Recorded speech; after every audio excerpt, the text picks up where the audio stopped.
Trickle down হচ্ছে না, তার অন্য নানাবিধ কারণ আছে। কিন্তু চায়নাতে তো হচ্ছে নানাবিধ কারণ, যার মধ্যে ধরুন একটা খুব বড় কারণ হচ্ছে সোশ্যাল মোবিলিটিটা কিন্তু কমে গেছে। অর্থাৎ খুব বড় লোক নয় যারা, মানে ওই মাঝারি স্তরের বড় লোক যারা আর কি, এদের টাকা পয়সা ট্যাক্স দিয়ে এদের কাছে টাকা পয়সা যা থাকছে, তারা কিন্তু যে অন্য জায়গায় চলে যাবে, অন্য জায়গায় গিয়ে ছেলে মেয়ের লেখাপড়াটা করাবে বা অন্য জায়গায় গিয়ে নিজের বাসস্থান হবে, এই জিনিসটা কিন্তু নেই। মানে পৃথিবীব্যাপী সোশ্যাল মোবিলিটি ইজ ডাউন। ভারতবর্ষ তো পৃথিবীর মধ্যেই, আমাদের সোশ্যাল মোবিলিটি আপ হবে কি করে? বেশ, সোশ্যাল মোবিলিটি আসছি আমি আরেকটু আলোচনাটাকে এগিয়ে নিয়ে যাই। সুপর্ণদা, চায়না যদি পারে, আমাদের ইকোনমিকে খোলা হয়েছে 1991 সালে, 34 বছর অতিবাহিত হয়ে গেল।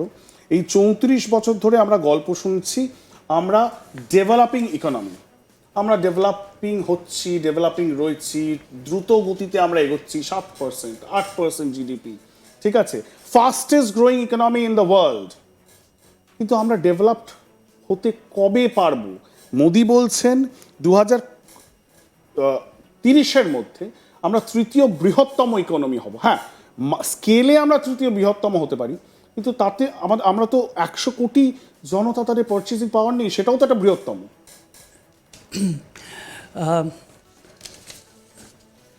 ইন্দ্রজিৎ, আপনাকে এবং আজ তাক বাংলার প্রত্যেক দর্শককে এবং ডক্টর বসুকে আমি প্রথমেই আমার নমস্কার জানাই।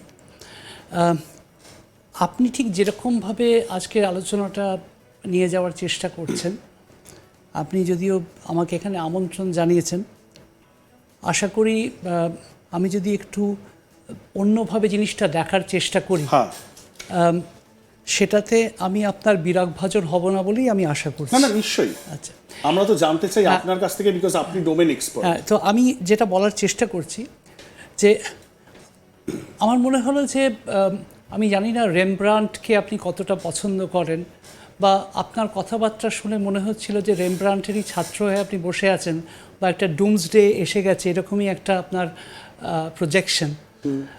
আমার মনে হয় ঠিক ওই রকম সন্ধ্যাবেলায় মানে আমি একটু আশ্বস্ত হলাম আপনার এই আশ্বাসের পরে, কেননা নির্বাচন হয়ে গেছে, যদিও আশ্বাস নির্বাচনের পশ্চাতে দিয়েছেন, তো আশ্বস্ত বোধ করলাম। এক, দুই হচ্ছে আমার মনে হয় যে আপনি সঠিকভাবেই দুটো দেশকে তুলনা করছেন, আলোচনায় নিয়ে এসছেন। একটা হচ্ছে ভারত এবং চায়না।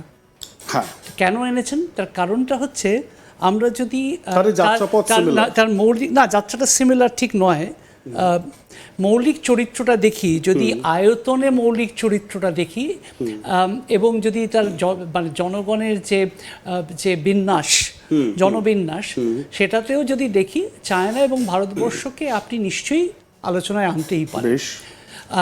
তার কারণ যদি আমি দেখি সারা পৃথিবীতে আমার পপুলেশন বা যদি হয় 805 কোটি, তার মধ্যে মানে চায়না পৃথিবীর 17.72% মানে ওর শেয়ার, আমাদের শেয়ার হচ্ছে 17.76। তার কারণ আমার যে পপুলেশন সেটা হচ্ছে 142.5, ওদের 142 কোটি, এই হচ্ছে আমাদের পার্থক্য। আমরা সমসময়ে শুরু করলেও ঠিক সমভাবে কিন্তু রাস্তাটা এগোয়নি। আর যেরকমভাবে যে সরকারটা আমরা তখন চিন্তা করেছিলাম, আমরা কিন্তু মনে করেছিলাম, আমরা সবাই আজকে যারা এখানে আলোচনা অংশগ্রহণ করছি বা যারা দেখছেনও, আমরা কিন্তু একটা গণতান্ত্রিক প্রক্রিয়ার মধ্যে দিয়ে চলবো, এটা একটা ঠিক করেছি। চায়না কিন্তু সেরকম কোনো গণতান্ত্রিক প্রক্রিয়ায় চলবেন বলে তারা ঠিক করেননি, এবং সেখানে একটি মানুষকে ভীষণভাবে চায়না অর্থনৈতিক নিশ্চয়ই অনেক ক্ষেত্রে অন্তরায় হয়তো হয়েছে। চায়নার গল্পটা আমি আসছি, কারণ খুব সুন্দর আপনি আজকে জিনিসটা রেখেছেন, আপনি ব্লুম দিয়ে রেখেছেন তো, এবং ব্লুমেও চায়নার ওরম ব্লুমিংয়ের কথা অনেক বড় হয়েছিল যে অনেক ব্লুম নাকি লোটাস ব্লুম টুম করার দরকার, আমি ব্লুমে আসছি। তো আপনি ঠিকই বলছেন যে না, ঠিক আছে, যে চায়না, সুতরাং প্রথমেই আমরা যদি প্রেক্ষিতটাকে ঠিক করে নিই যে দুটো মানে শাসন ব্যবস্থা ছিল না, একটা হচ্ছে অথরিটেরিয়ান বা গভর্নমেন্ট টাইপের, আরেকটা হচ্ছে ডেমোক্রেসি, দুটো আলাদা টাইপের। এবং 1949-এ যখন চায়না ঠিক করেন, এবং তার জন্য ডেংয়ের কৃতিত্ব ভীষণভাবে আমি দেবো, যে মডার্ন চায়না যাকে তারা ভাবতে পেরেছেন, সেটা ডেংয়ের কৃতিত্ব। এবং আপনি যখন বলছেন যে ভারতবর্ষ কি পঞ্চম বৃহৎ অর্থনীতি, হ্যাঁ নিশ্চয়ই পঞ্চম বৃহৎ পঞ্চম বৃহৎ তো বটেই। আসছি আমি তৃতীয়র দিকে তাহলে যাবো। এক এক করে আসছি কেন আপনার সাথে আমি সহমত করতে এবং আমি সহমতে বিশ্বাসী। তাহলে সবাই দর্শকদের জানা উচিত যে কোন কোন ইকোনমি নিয়ে আমরা আলোচনা করছি। প্রথমে আমরা আলোচনা করছি মার্কিন যুক্তরাষ্ট্র বা ইউএস, একদম। তারপরে আমরা বলছি চায়না সাইজে, রাইট? আচ্ছা চায়না, তারপরে আসছে জার্মানি। তার কারণটা হচ্ছে আমেরিকার জিডিপি হচ্ছে $27.97 ট্রিলিয়ন US। তারপরে হচ্ছে চায়নার হচ্ছে 18.56 ট্রিলিয়ন US। তারপরে আসছে জার্মানি যেটা 4.73, জাপান 4.29 এবং ভারত খুব দ্রুততার সাথে এগিয়ে 4.11।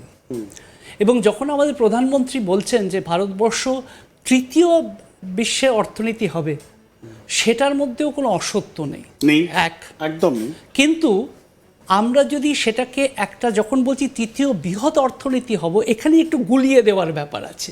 যদি আমি বলি যে তৃতীয় বৃহৎ অর্থনীতি হব, সেখানে কোনো অন্যায় হবে না।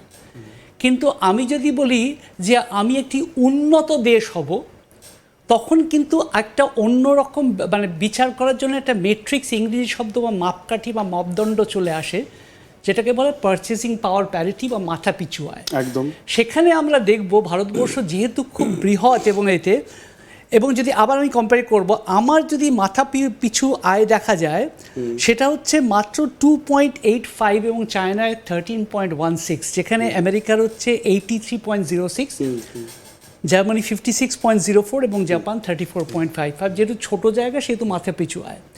সুতরাং আমরা মাথা পিছুর জায়গা থেকে কোনোদিন সেই জায়গায় পৌঁছতে পারবো না, এক। দুই হচ্ছে আপনি বারবার যে তথ্যগুলো দিয়েছেন, না কোনোদিন কোন জায়গায় পৌঁছতে পারবো, মাথা পিছু আয়টা আমাদের ওরকম জায়গায় পৌঁছতে পারবো না। আমি অসাম্যর দিকে যাব, আমি অসাম্যর দিকে নিয়ে যাচ্ছি। আমি গুড ব্যাডের কথা বলছি না, আমি অর্থনৈতিকভাবে কোন দিকে যাচ্ছে বা কি হচ্ছে এবং কারণগুলো কি সেটাই বলছি, এক। দুই হচ্ছে যেটা সারা পৃথিবীর সমস্যা এবং ভারতবর্ষ সেখান থেকে আলাদা থাকতে পারবে না, সে যে সরকারই চালাক, অসাম্যকে সঙ্গে নিয়েই আমাদের চলতে হবে। এবং আমরা যেরকম ইংরেজি একটা শব্দ বলি প্যারাডক্স, মানে হচ্ছে অল্প বৈপরীত্য, মানে দুটোই একসাথে বিরাজ করবে। যেরকমভাবে আমরা দেখব এই দেশটা তৃতীয় বৃহৎ অর্থনীতি হবে, সেরকমভাবেই আমরা এখানে দেখব যে অসাম্য খুব বেড়েছে। তার কারণ যে টাইপ অফ অর্থনীতিতে আমরা যাচ্ছি এবং আমাদের দুজন বন্ধু স্ট্রোক শত্রু, তাকে যেরকমভাবে লোকে দেখে, যদি তাকে বন্ধু বানাতে পারে সে বন্ধু, তাকে যদি শত্রু বানাতে পারে সে শত্রু, সেই পদার্থটির নাম হচ্ছে AI বা আর্টিফিশিয়াল ইন্টেলিজেন্স।